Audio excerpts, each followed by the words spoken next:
வணக்கம் துலாம் ராசி அன்பர்களே. பங்குனி மாத பலன்களை பார்க்கலாம். பங்குனி மாதம் துலாம் ராசிக்காரர்களுக்கு கலவையான பலன்களை கொடுக்கக்கூடிய மாதமாக இருக்கிறது. இந்த மாதத்தின் ஆரம்பத்தில் சின்ன சின்ன தடை தாமதங்கள் இருக்கலாம். ஆனால் மாதத்தின் நடுப்பகுதியிலிருந்து விஷயங்கள் உங்க பக்கம் சாதகமாகிறதுக்கு வாய்ப்புகள் அதிகமா இருக்கு. நீங்கள் நினைத்த காரியம் மெதுமெதுவாக நிறைவேற ஆரம்பிக்கும். நண்பர்கள் மற்றும் உறவினர்களுடைய உதவி உங்களுக்கு கிடைக்கும்.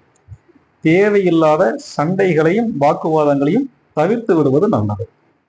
அப்புறம் வேலை தொழில் அப்படின்னு எடுத்துக்கிட்டீங்கன்னா, வேலை பார்த்துட்டு இருக்கிறவங்களுக்கு இந்த மாசம் கொஞ்சம் ஒர்க் டென்ஷன், ஒர்க் ப்ரெஷர் அதிகமா இருக்கும்.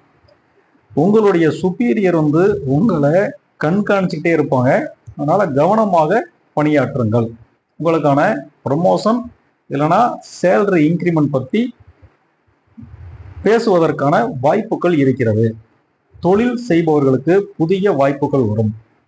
ஆனா பண விஷயத்துல கொஞ்சம் கவனமா இருக்கிறது நல்லது. யாரையும் நம்பி கடன் கொடுக்க வேண்டாம். பணம் முதலீடு செய்வதற்கு முன்னாடி பல முறை யோசிச்சு பண்ணுங்க. இப்ப குடும்ப வாழ்க்கை அப்படின்றதுல சின்ன சின்ன கருத்து வேறுபாடுகள் வரலாம். அதனால கணவன் மனைவி ஒருவருக்கொருவர் புரிந்து கொண்டு நடந்தால் பிரச்சனை இருக்காது. காதல் விஷயங்கள்ல முன்னேற்றம் இருக்கும்.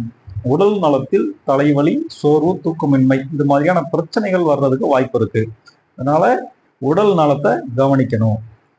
பரிகாரம் அப்படின்னு பார்த்தா, பங்குனி மாசத்துல வெள்ளிக்கிழமை அம்மன் கோயிலுக்கு போய் தீபம் ஏத்துறது நல்ல பலன் கொடுக்கும். முடிந்தவரை முருகன் கோயிலுக்கு போயிட்டு சாமி கும்பிட்றதுக்கு முயற்சி பண்ணுங்க. உங்களுக்கு வெள்ளை மற்றும் இளஞ்சிவப்பு அதிர்ஷ்ட நிறமாக இருக்கும்.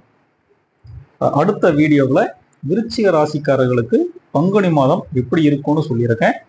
அந்த வீடியோவையும் கண்டிப்பாக பாருங்கள். இந்த வீடியோ உங்களுக்கு பயனுள்ளதாக இருந்தால் சப்ஸ்கிரைப் பண்ணுங்க.